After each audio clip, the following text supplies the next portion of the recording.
সালাহ, আমার এই পরিবারের সদস্যরা যেন এই জায়গার ভিতরে নামাজ প্রতিষ্ঠা করতে পারে। চিৎকার মেরে বলুন আল্লাহু আকবার।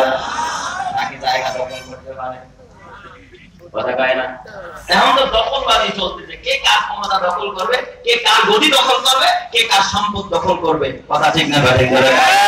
ইব্রাহিম নবী কি দখলদারির পেশায় ভূমিকায় ছিলেন না? আল্লাহ তাআলার কাছে দোয়া করলেন জমিনে যেন আল্লাহর গোলামি প্রতিষ্ঠিত হয়। কথা ঠিক কি না? রাব্বানা লিয়ুকিমুস সালাহ, আয় আল্লাহ আমার এই সন্তানের বিবি যেন এই জায়গায় নামাজ কায়েম করতে পারে, নামাজকে যেন প্রতিষ্ঠা করতে পারে। এরপর আল্লাহর কাছে দোয়া করলেন ফাজআল আফিদাতাম মিনান নাসি তাহবি ইলাইহিম, আয় আল্লাহ জনমানবের স্থান, ঘর নাই, বাড়ি নাই, পশু নাই, পাখি নাই, কিচ্ছু নাই, আল্লাহ ছায়া নাই, কোনো গাছ নাই, আল্লাহ এখানে যেন তারা এমন এক জায়গায় জনমানবীর স্থানে থাকে, তুমি পৃথিবীবাসীর মনটাকে, দিলটাকে তাদের প্রতি ঝুঁকায়া দাও, এই জায়গার প্রতি ঝুঁকায়া দাও। এই জন্য আমি নিজেও চাক্ষুষ প্রমাণ রে বাবা, যে যতবার মক্কায় যায় তার দিল মক্কায় যাওয়ার জন্য তত বেশি ক্রন্দন করে। কথা ঠিক কিনা? যত বেশি মক্কায় যায় তারপর ওখানে আকর্ষণ কমে না, আরো যেতে মনে যায় যে 5 বার গেছে তার 10 বার যাওয়ার জন্য মন ব্যাকুল হয়। কথা ঠিক না ঠিক জায়গা?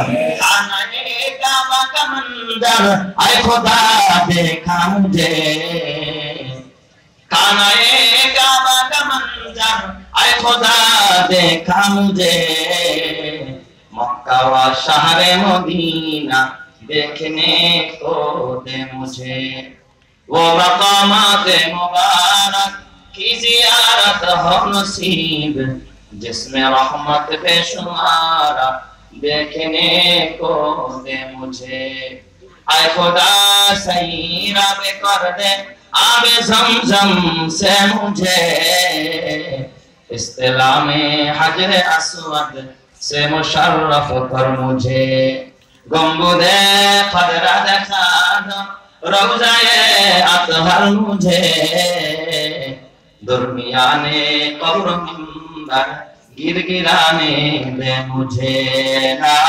इलाहा इल्लल्लाह ला इलाहा इल्लल्लाह ला इलाहा इल्लल्लाह ला इलाहा इल्लल्लाह ला इलाहा इल्लल्लाह मुहम्मदुर রাসূলুল্লাহ সাল্লাল্লাহু আলাইহি ওয়াসাল্লাম।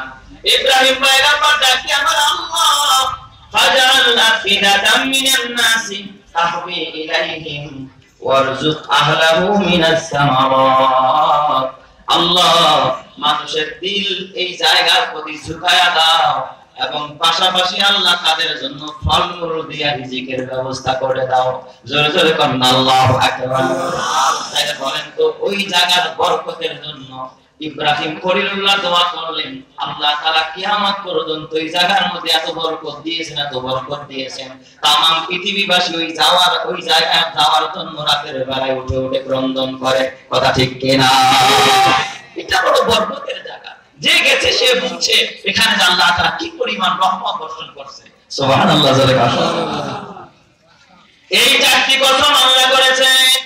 1 নম্বরে অতীন ফলের রাজা তিনের কসম করলেন, 2 নম্বরে লিকুইডের রাজা, তরলের রাজা জাইতুনের কসম করলেন, 3 নম্বরে আল্লাহ তাআলা সিনাই পর্বতের কসম করলেন, 4 নম্বরে পৃথিবীর সেরা জায়গা মক্কা নগরীর কসম করলেন, দামি দামি 4টা স্থানের কসম করলেন। এরপর আল্লাহ তাআলা একটা বিষয়কে আল্লাহ তাআলা স্পষ্ট করলেন, লাকাদ খালাকনাল ইনসানা ফি আহসানি তাকওয়িম, আমি तमाम সৃষ্টি জগতের মাঝে মানুষকে আমি উত্তম আকৃতিতে, উত্তম অবয়বে, উত্তম গঠন প্রণালী দিয়ে আমি আল্লাহ মানুষকে বানাইছি। জোরে বলুন সুবহানাল্লাহ। তাহলে মানুষ কি শুধুমাত্র এই মানুষের মধ্যেই সুন্দর, না আসমান জমিন গোটা সৃষ্টি জগতের মধ্যে মানুষ সুন্দর? মানুষ গোটা সৃষ্টি জগতের মধ্যেই কি সুন্দর। কিন্তু এখন আপনি প্রশ্ন করতে পারেন, হুজুর পুরুষ বেশি সুন্দর না মহিলা বেশি সুন্দর? প্রশ্ন হয় কি হয় না? অনেক ক্ষেত্রে দেখলাম অনেক হুজুর আপনারা তখন মানুষ পৃথিবীর মধ্যে সেরা সুন্দর, তাহলে পুরুষেরা বেশি সুন্দর না মহিলারা বেশি সুন্দর? এই প্রশ্ন কিন্তু আমাদের ভিতরে ঘুরপাক খায়, খায় কি খায় না? হ্যাঁ, এই ক্ষেত্রে দেখবেন পুরুষেরা বেশিরভাগ পুরুষকে জিজ্ঞাসা করবেন, তাহলে পুরুষ বলবে মহিলারা বেশি সুন্দর।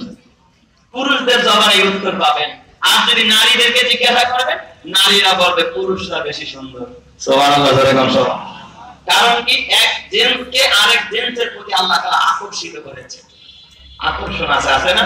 নারীর প্রতি আল্লাহ পুরুষের আকর্ষণ দিয়েছে, পুরুষের প্রতি নারীর আকর্ষণ দিয়েছে। এই জন্য আল্লাহ তাআলা ভিন্ন ভিন্ন অবয়বে ভিন্ন ভিন্ন গঠন প্রণালী দিয়ে আল্লাহ তাআলা নারী পুরুষকে আলাদা করেছেন। নারীর দেহের যে গঠন আর পুরুষের দেহের যে গঠন একেবারে কি বরাবর নাকি ভাই? না, আলাদা আছে। আলাদা আছে না নাই? পুরুষের মুখে দাড়ি আছে, নারীদের মুখে কি নাই? কথা কয় না? আচ্ছা, আপনাদের কাছে আমি জানতে চাই, আপনারা বিচার করবেন, নারী বেশি সুন্দর না পুরুষ বেশি সুন্দর? আপনারা বলেন। মোরগ আর মুরগি দেখছেন নি আপনারা? আপনাদের এলাকায় মোরগ মুরগি নাই? আচ্ছা, একটা মোরগ আর একটা মুরগি যদি এক জায়গায় রাখা হয়, বলেন তো কালারে, চেহারায়, ঝলকে, মাথায়, মুকুটের দিক দিয়ে সবচেয়ে বেশি সুন্দর মোরগ না মুরগি? মাশাআল্লাহ, মোরগের ঝলক থাকে, মাথায় রাম মুকুট আছে। সুবহানাল্লাহ, সুবহানাল্লাহ। হ্যাঁ, মোরগের মাথা কি আছে? একটা গোল। এটা কি করেন আপনারা? আপনাদের এলাকায় কি বলে এটা? আমি বলি এটা মুকুট পরাইছে আল্লাহ। ও পুরুষ, যেই জন্য মাথা কি পরাইছে? মুকুট পরায় দিছে। কিন্তু যদি এখন এক সবাই মিল্লা প্লেট নিয়ে বা ওই আপনার সার্জারি ক্লিনিকে গিয়া অথবা বিউটি পার্লারে গিয়া কয়, এই মোরগ বেটা, তার মাথার এই বোল কাট, মাথার বোলটা যদি একেবারে সাইজা আবার ক্রিম লাগায় দেওয়া হয়, তাহলে মোরগ বেশি সুন্দর থাকবে না মুরগি বেশি সুন্দর হয়ে যাবে? মোরগের সৌন্দর্য শেষ। মোরগের তো এই মুকুট পরায় আল্লাহ সৌন্দর্য দিয়েছে। কথা ঠিক না? ঠিক জোরে কান। কসম আল্লাহ, এই জমিনের মধ্যে আল্লাহ তাআলা পুরুষের সৌন্দর্য রেখেছে দাড়ির ভিতরে। এটা তার রাজ মুকুট, এটা তার নবীর সৌন্দর্য। এই সৌন্দর্যকে যারা জলাঞ্জলি দেয়, কোরবানি দেয়, পেরেক লাগা যায়, খেতে ফেলে, ওই মোরগের মাথার বোল কাটতে যেমন মোরগ ভালো লাগে না, যেই যুবকেরা দাড়ি কাটে তাদেরকে ভালো লাগে না। কথা ঠিক না? তারাও বুঝতে হবে ওরা পুরুষ মার্কা মুরগি। কথা কয় না? ওরা কি পুরুষ মার্কা মুরগি, তাই না? আচ্ছা, মুরগিটা আবার কত সুন্দর। এখন যদি আবার এই মুরগিটারে বলেন, ওরও একটা লেজ আছে না? মুরগির লেজটা কত সুন্দর দেখছেন? হ্যাঁ, নিচ দিয়ে একটু ছোট, উপর দিয়ে দুইটা পাখা বাকি থাকে, বড় থাকে, কি সুন্দর লাগে। হ্যাঁ, মাথাটার গোল যখন হাতে আর জিল জিল জিল করে যেদিকে তাকায়, কি একটা ভালো লাগে। নারী পুরুষের মুখে সৌন্দর্য আল্লাহ তাআলা ফুটিয়ে তুলছে। সুবহানাল্লাহ, যাবেন সবাই। মুরগি, এই মুরগির পিছনে এমনি হলো লোম কম, পশম কম। ও যদি আমার একটু কাটিং করে দাও। মুরগির যদি এই পাশার কোইলগুলো কাটা হয়, তাহলে কি ভালো দেখা যাবে না বানরের মতো দেখা যাবে? কথা কয় না? কিসের মতো? মুরগিরে কিসের মতো দেখা যাবে? বানরের মতো দেখা যাইব। আমার যে মায়েরা, সব মা না, সব বোনেরা না, যারা এইভাবে চুল কাটে, অঙ্গকে কাইটা সাইটা তারপরে সৌন্দর্য করতে চায়, এরপরে ভুরু ফ্লাপ করে, এরপরে পিছনের চুল কাটে, সামনের চুল কাটে, বক কাটিং করে, কসম আল্লাহ ট্যাটু লাগায়, বুঝতে হবে ওই সমস্ত নারীরা হলো পশু মার্কা মুরগি ছাড়া কিচ্ছু নয়। কথা ঠিক কিনা? নারী পুরুষকে আল্লাহ তাআলা সহি বুঝদান করে। সবাই বলি আমিন। আরো জোরে বলি আমিন। তাহলে মানুষ সুন্দর, নারীরাও সুন্দর, পুরুষেরাও সুন্দর। আল্লাহ তাআলা বলেছেন, লাকাদ খালাকনাল ইনসানা ফি আহসানি তাকওয়িম। আল্লাহ বলে সবথেকে সুন্দর করে বানাইছি। কত সুন্দর! তাফসীরের একটা কিতাব আছে, ইমামে রব্বানী আল্লামা কুরতুবী রাহমাতুল্লাহ আলাইহি, তাফসীরে কুরতুবী যিনি লিখেছেন, এই তাফসীরে কুরতুবীর ভিতরে ইমামে রব্বানী মাহবুবে সুবহানী আল্লামা আমার বাবা ইমামে কুরতুবী রাহমাতুল্লাহ আলাইহি এক চমৎকার মজাদার ঘটনা এনেছেন এই সূরা ৩ এর প্রসঙ্গে। তিনি লিখেছেন একজন বুজুর্গের কথা, নাম তার ঈসা ইবনে মুসা আল হাশিমি রাহিমাহুল্লাহ। তিনি বিবিকে বড় মহব্বত করতেন। সুবহানাল্লাহ বলেন সবাই। আরে ভাই, বিবিরে মহব্বত করা কি সওয়াবের কাজ না গুনার কাজ? বুঝা জবাব দিবেন, সওয়াবের কাজ না গুনার কাজ? 100 অনেকে সাউন্ড কমায় দিছে। সন্দেহ আছেন নাকি গুনার কাজ? আস্তাগফিরুল্লাহ। বিবিরে মহব্বত করাটা হলো সওয়াবের কাজ। বিবিরেও ভালোবাসা দিবেন, মাকেও ভালোবাসা দিবেন। বিবির হক আদায় করতে হবে না? হ্যাঁ, বিবিরও ভালোবাসা দিবেন, মাকেও ভালোবাসা দিবেন, প্রত্যেককে কি দিতে হবে? হক আদায় করতে হবে।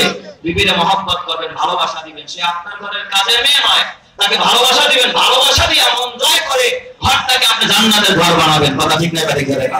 এটা কোনো গুনাহের কাজ নয়। তবে বিবি ছাড়া অন্য জায়গায় আবার ভালোবাসা দিতে যায় না। হ্যাঁ, আছে না নাই? নিজের বউ ভালো লাগে না, আরেকজনের বউ মাশাআল্লাহ, বাহ বড় চমৎকার। আল্লাহ তুমি হেফাজত করো, জোরে কান আমিন।